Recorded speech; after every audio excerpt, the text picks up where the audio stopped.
여러분과 함께 나누도록 하겠습니다.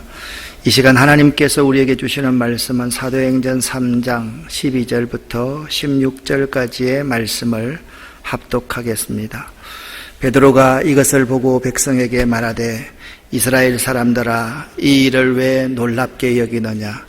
우리 개인의 권능과 경건으로 이 사람을 굳게 한 것처럼 왜 우리를 주목하느냐?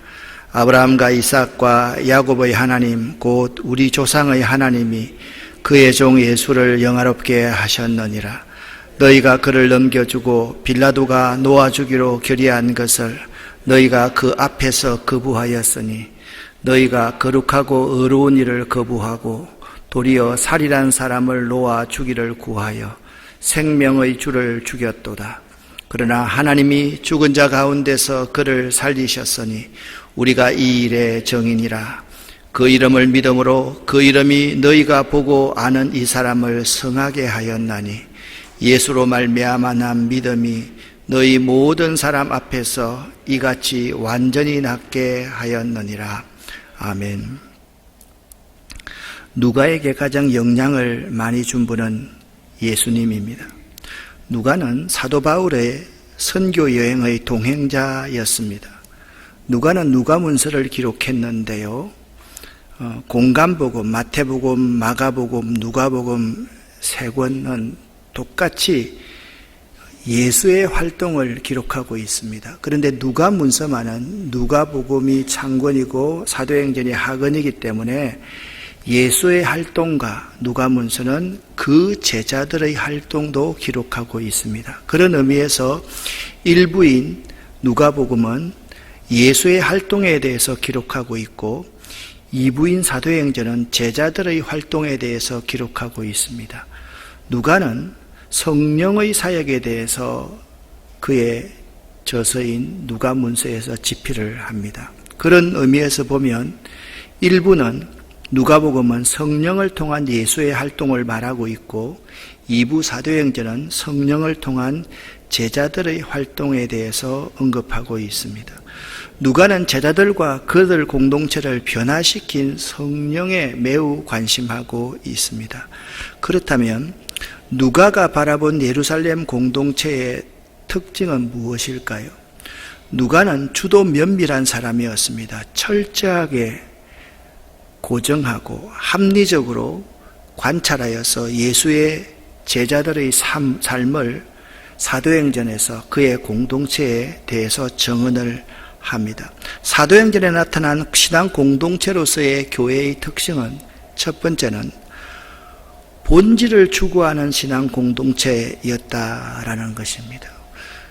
예루살렘 공동체는요, 본질을 추구하는 공동체였습니다. 본질 외에 다른 것을 추구하는 공동체가 아니었습니다. 이 본질은 예수인데요, 예수를 추구하는 공동체였습니다. 예루살렘 공동체는 예수의 삶을 본받아 살아가는 공동체였습니다. 그렇다고 해서 예루살렘 공동체의 교인들이 결코 편협되지 않았고 치우치지도 않는 사람이었습니다.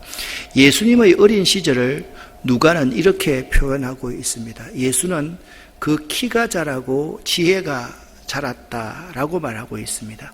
키라는 것은 외형적인 면이고 지혜는 내적인 면, 이 두 가지가 결코 부조화스럽지 않았습니다. 아주 조화롭게 삶을 살아냈던 분이 예수다, 그렇게 언급하고 있습니다. 본질을 추구하는 공동체란 말씀을 따라가는 공동체를 말합니다. 항상 말씀의 확고한 기초 위에 움직이는 공동체가 초기 공동체였습니다. 그러므로 사도들의 설교는 사도행전에서 매우 중요합니다. 사도행전 28장 가운데서 사도들의 설교가 20% 정도가 기록되어 있을 정도로 사도들의 설교는 매우 중요합니다.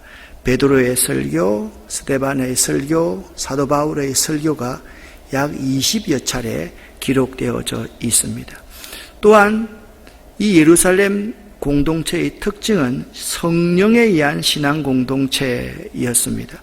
그러니까 그 공동체는요, 성령이 임한 신앙 공동체였습니다. 성령의 능력이 나타나는 공동체였습니다.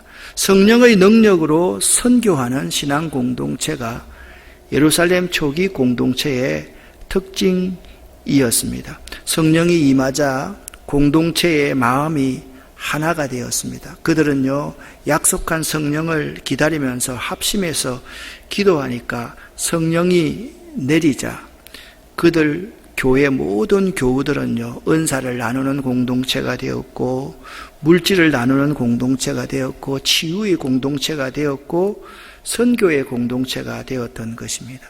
그러면 오늘 사도행전 3장을 강의하는데요, 사도행전 3장 1절부터 10절까지 말씀을 보면 갑자기 예루살렘 공동체를 말하고 나서 갑자기 성전 미문에 앉아있던 안전뱅이를 고치는 이야기가 나옵니다. 왜 그 사건을 가장 중요한 첫 번째 이적으로 이렇게 나타내 놓았을까요? 누가복음 2장부터 3장까지의 내용을 차분하게 한번 살펴보면 누가복음 2장 1절부터 13절에는 오순절날 성령이 강림합니다. 모든 사람들이 놀라서 이 어찌된 일인가 라고 놀랍니다. 그리고 나서 베드로의 설교가 14절부터 36절까지 길게 오순절 설교가 나옵니다.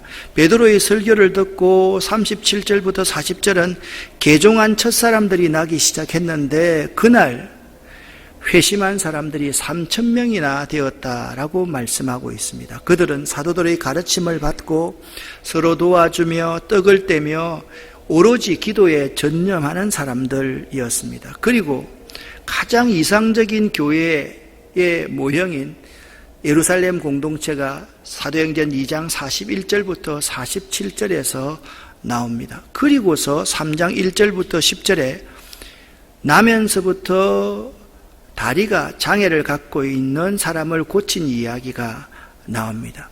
그 이후에 이 사건을 기초로 해서 베드로가 설교를 합니다. 4장에 가면요, 이제 이 사건 때문에 베드로와 요한이 법정에 서게 됩니다.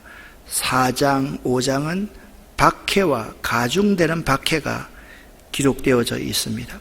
도대체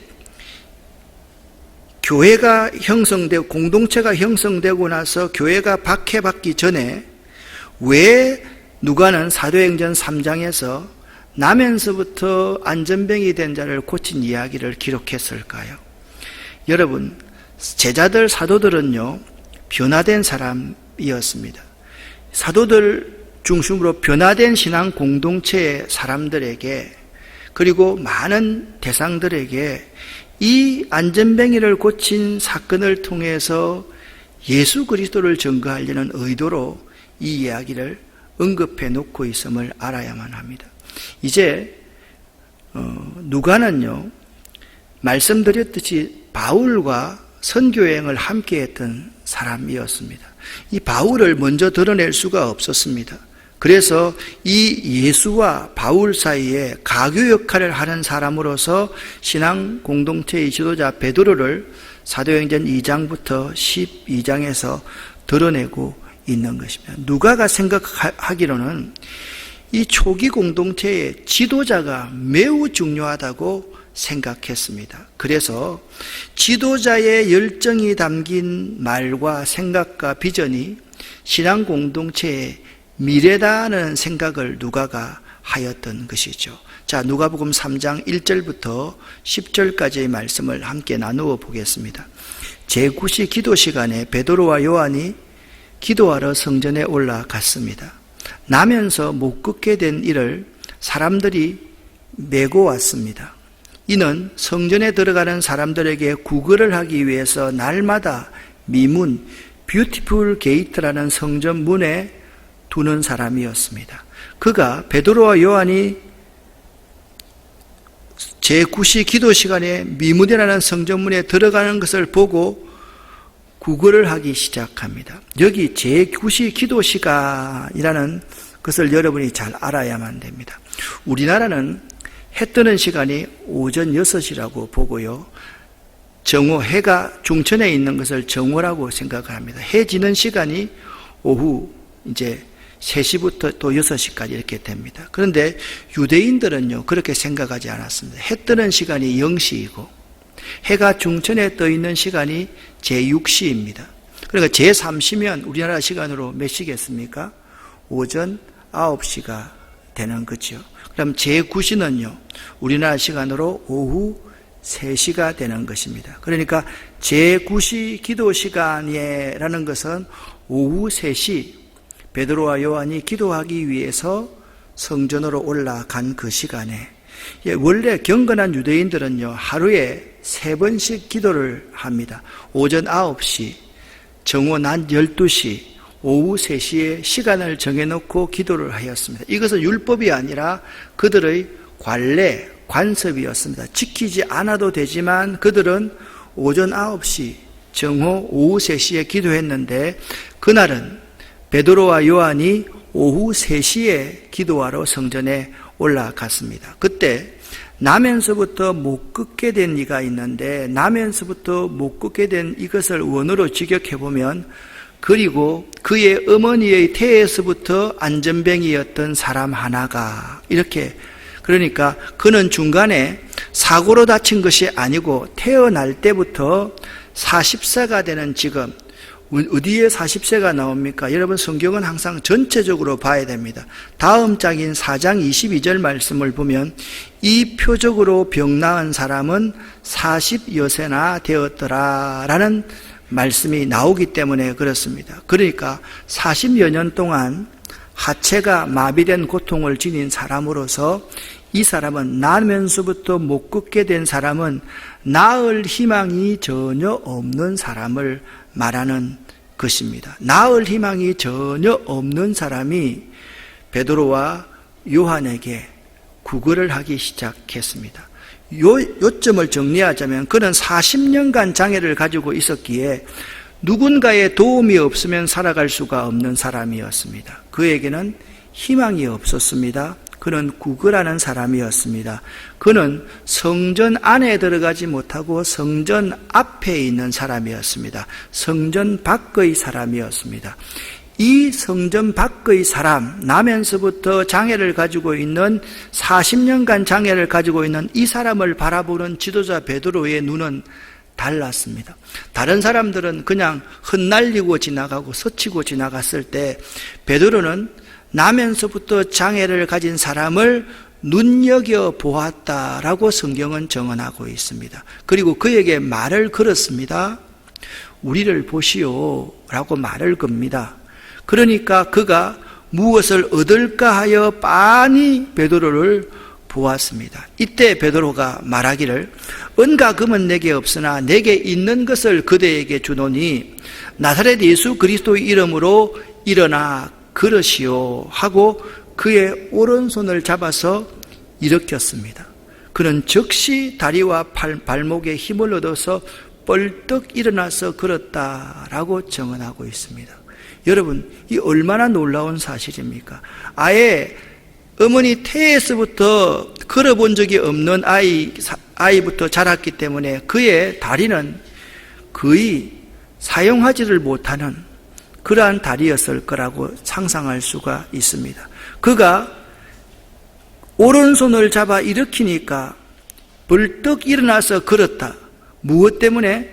나사렛 예수 그리스도의 이름으로 일어나 걸으시오라고 선포하는 순간 그가 일어나 걸었다라고 말씀하고 있습니다. 그는 그냥 그런 것만이 아니라 걷기도 하고 뛰기도 하며 하나님을 찬양하면서 그들과 함께 성전으로 들어갔습니다.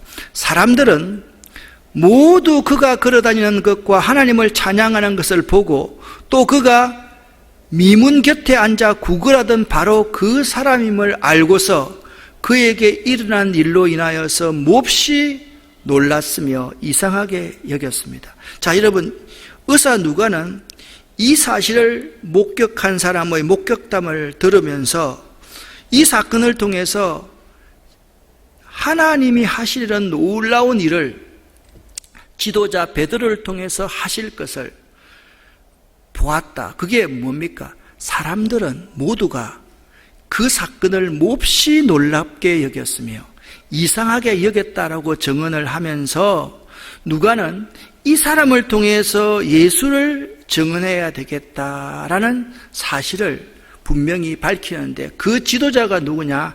베드로임을 그렇게 드러내고 있는 것입니다.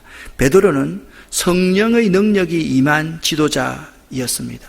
베드로가 말하자 나면서부터 40여 년 동안 고통을 받으면서 나을 희망이 전혀 없는 사람이 고침을 받게 됩니다. 그는 이런 사람이었습니다.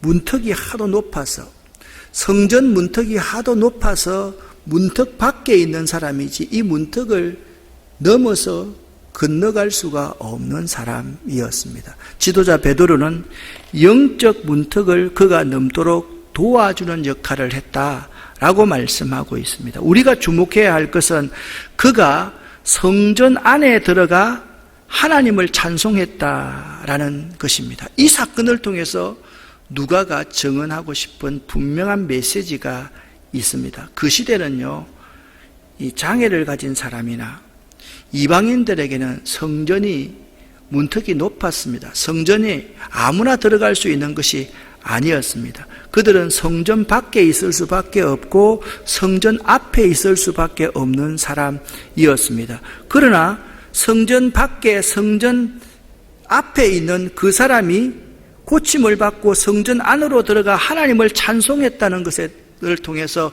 이방인들에게도, 장애인에게도 성전이 열려질 가능성을 누가는 증언하고 있는 것입니다. 그리고 예수는 우리 인생의 궁극적인 문제를 해결해 주시는 분입니다. 그 장애인의 입장에서는 자기가 걷기만 해도 궁극적인 문제가 해결됐다라고 생각할 수 있겠지만 누가는 관심을 돌립니다. 이 사람의 고침받음을 통해서 이 사람이 예수로 말미암아 구원받았다는 사실이 중요함을 증언하고 싶었던 것입니다. 예수는 우리 인생의 궁극적인 문제를 해결해 주시는 분이십니다. 11절을 보면 참 특이한 내용이 나옵니다. 나은 사람이 베드로와 요한을 붙잡았다라고 그렇게 말씀하고 있습니다. 여기 붙잡다라는 헬라어 크라툰토스라는 이러한 단어는 어깨에 매달렸다라는 뜻입니다. 어깨에 매달렸다. 그러니까 베드로와 요한이 다른 데 가지 못하도록 마치 우리 어린아이가 엄마 목을 잡고 어깨에 매달려 있듯이 꽉 붙들고 있었다라는 뜻입니다. 그가 이렇게 한 이유는 많은 사람들에게 베드로라는 지도자를 통해서 이 기적이 일어났음을 알기 위한 것이고, 그 베드로와 사도들을 향한 애착과 고마움과 감사를 표시한 것이요, 사도들이 자기를 결코 떠나지 못하게, 자기가 결코 사도들을 놓지 않겠다라는 그러한 마음을 낳은 사람이 베드로의 어깨에 매달렸다, 베드로를 붙잡았다라고 말씀하고 있는 것입니다. 그는 이제 예수의 제자가 되었습니다. 여기서 주목할 것은 지도자 베드로의 증언입니다. 지금 누가가 있고요, 나면서부터 장애된 사람이 고침받은 사건이 있습니다. 여기에 대해서 누가는 지금 누가 문서를 기록하고 있는데 베드로가 이 사건에 대해서 어떻게 증언하고 있는지가 참 중요합니다. 12절 말씀을 여러분과 제가 함께 읽어보겠습니다. 베드로가 그 사람들을 보고 그들에게 말하였다. 이스라엘 동포 여러분, 어찌하여 이 일을 이상하게 여깁니까? 또 어찌하여 여러분은 우리가 우리의 능력이나 경건으로 이 사람을 걷게 하거나 한 것처럼 우리를 바라봅니까? 라고 그들에게 말합니다. 그러니까 우리 주목하지 마십시오. 우리가 이 사람을 고친 것이 아닙니다. 라고 하면서 그들에게 베드로가 설교하기 시작합니다. 모여있는 사람에게 설교하기 시작합니다. 우리 조상의 하나님, 아브라함과 이삭과 야곱의 하나님이 그의 종 예수를 영화롭게 하셨습니다. 그 예수는 하나님 보좌 우편에 앉으셨습니다. 그런데 여러분들이 그 예수를 넘겨주고, 본디오 빌라도가 아무래도 예수가 죄가 없다는 사실을 알고 예수를 놓아주기로 결의를 하였는데, 여러분들이 예수를 십자가에 못 박아라, 저 살인자를 강도를 살려주어라, 그래서 도리어 예수는 십자가에서 죽이고 살인한 사람을 놓아주기로 구하여서 여러분들이 생명의 줄을 죽였더랬습니다. 그러나 하나님이 예수를 죽은 자 가운데서 사흘 만에 살리셔서 우리 가운데 예수를 부활케 하셨습니다. 우리가 이 일의 증인입니다. 우리는 이 일을 위해서 이제 목숨을 걸 각오가 되어 있습니다. 그렇게 말씀합니다.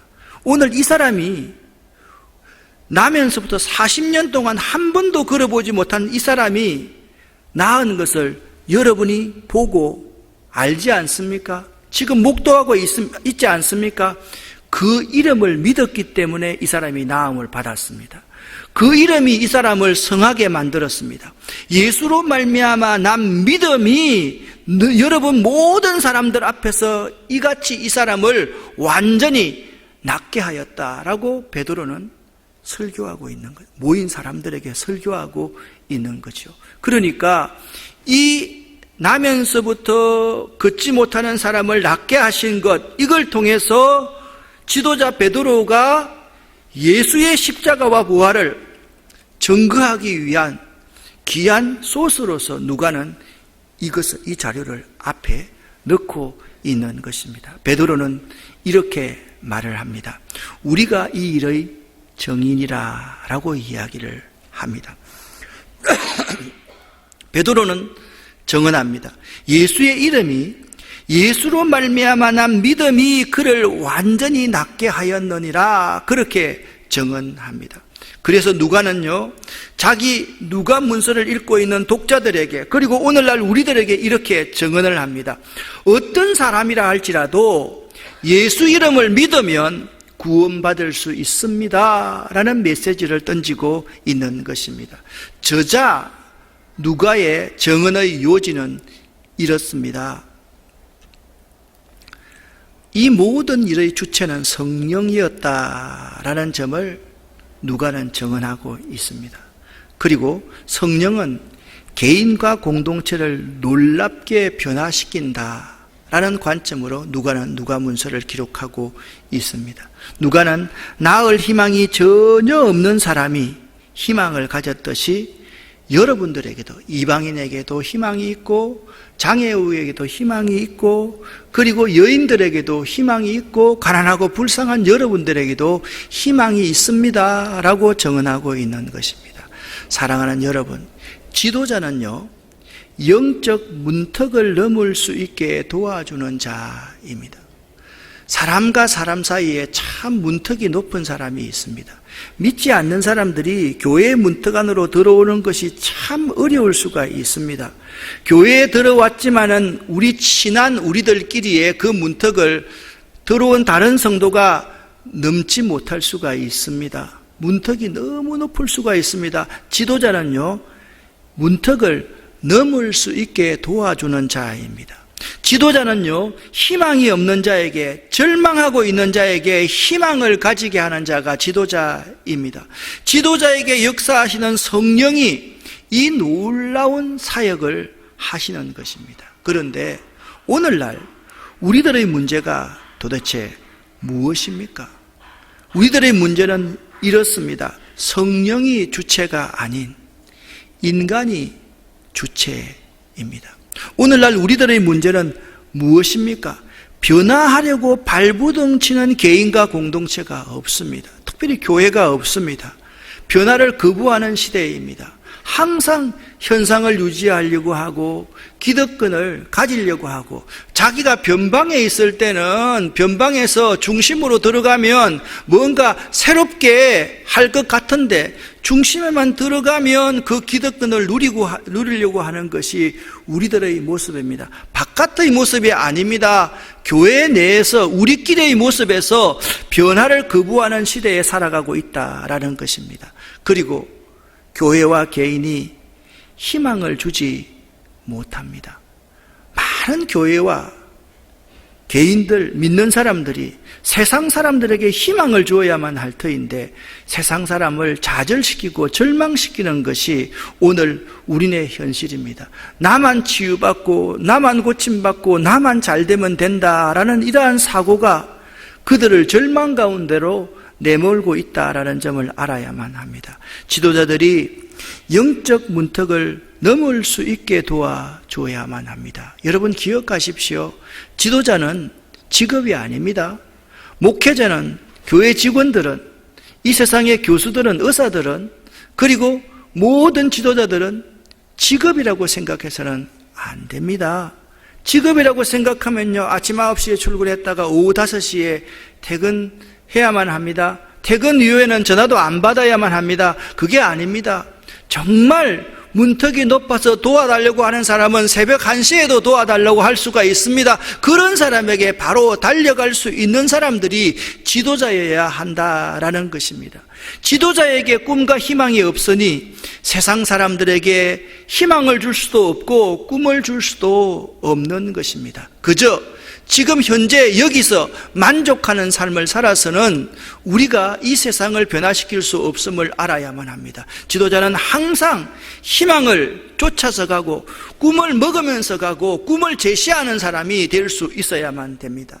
믿는 우리들과 교회 지도자들이 성령을 사모하지 않고 성령이 일하시게 하지 않습니다. 우리가 성령보다 앞서갑니다. 우리가 성령보다 먼저 말해버립니다. 우리가 성령보다 먼저 행동해버립니다. 우리가 진정 믿음이 있다라고 하면 성령이 일하시게 해야만 하는 것입니다. 이제 우리들 이 공동체 안에 성령의 역사가요, 들리게, 보이게 나타나야만 합니다. 이 바람소리처럼 우리의 변화된 삶을 통해서 사람들이 우리의 변화를 들을 수 있어야 되고, 하늘에서 불이 내리는 것처럼 사람들이 우리의 변화를 볼 수 있어야만 하는 것입니다. 이제 우리들도 코로나19를 맞이해서 참 고쳐야 될 점이 참 많습니다. 우리 그리스도인들이 이런 어려움을 당하고 보니까 자기 자신만 생각하게 됩니다. 내 가족만 생각하게 됩니다. 사도행전 1장에 보면 사도들이 예수를 부인하고 세상으로 갔던 가룟 유다를 대신해서 마띠아를 세웠던 것을 볼 수가 있습니다. 이제 우리들도 이 시기를 맞이해서 바알에게 무릎 꿇지 않는 사람들을 세워서 조직을 재정비하는 기간이 이런 기간일 수 있어야만 됩니다. 그리고 성령이 개인과 공동체를 변화시키도록 성령 충만할 수 있어야 합니다. 충만이라는 것이 무엇입니까? 성령에 강력히 사로잡히고 붙잡혀 사는 것을 의미합니다. 성령의 철저한 지배와 다스림을 따라 사는 것을 말합니다. 말씀의 지배와 다스림에 따라 사는 것을 말합니다. 성령 안에서 기도하면서, 오로지 기도하면서 사는 것이 성령 충만임을 알아야만 합니다. 이제 우리들은 성령 받은 제자들의 모습이 얼마나 달라졌는지, 우리가 얼마나 서로 하나가 되었는지를 세상 사람들이 볼 수 있게 생활해야만 합니다. 오늘 말씀을 주면서 저는 깜짝 놀란 하나의 시간이 있습니다. 처음에 오순절날 성령을 받았을 때 세상 사람들이요, 하나님을 믿는 사람, 예수를 믿는 사람을 새 술에 취했다고 비난을 할 때 베드로가 사도행전 2장 14절에서 아니 지금이 아침 9시 기도 시간인데 어떻게 아침 9시에 술에 취할 수 있냐? 이것은 세상의 술이 아니라 성령에 취한 것이다 라고 변론을 했습니다. 오늘 본문 사도행전 3장 1절부터 말씀을 보면 2장에 이어서 3장 1절 말씀에 보면 베드로가 오전 9시 기도 시간을 말하고 오늘은 오후 3시 기도 시간에 기도하러 성전에 올라갔던 베드로를 닮아가야 함을 우리는 알아야만 하는 것입니다. 사랑하는 여러분, 정말 우리에게 필요한 것은 성령이 내려야 되고 성령에 사로잡혀서 살아가야만 합니다. 여러분과 제가 오전 9시, 낮 정오, 오후 3시에 꼭 율법적으로 정해놓고 이렇게 하는 것보다 하나님의 성전에 올라가서 기도하면서 성령이 임하도록 간절히 사모하지 않는다라고 한다면 우리의 변화된 모습을 우리 이웃에게 결코 보일 수가 없을 것입니다. 사랑하는 여러분, 전혀 희망이 없는 사람들에게 꿈과 희망을 안겨주는 아름다운 공동체 구성원들이 될 수 있기를 예수 이름으로 간절히 축원합니다. 기도하겠습니다. 살아계신 하나님 아버지 감사합니다. 이 세상 사람들에게 전혀 고침받을 희망이 없는 사람에게, 절망에 빠져 있는 사람들에게 희망을 줄 수 있는 성령에 사로잡힌 사람, 성령 충만한 사람들 되기를 원합니다. 예수 그리스도 이름으로 축복하옵고 간절히 기도 올립니다. 아멘.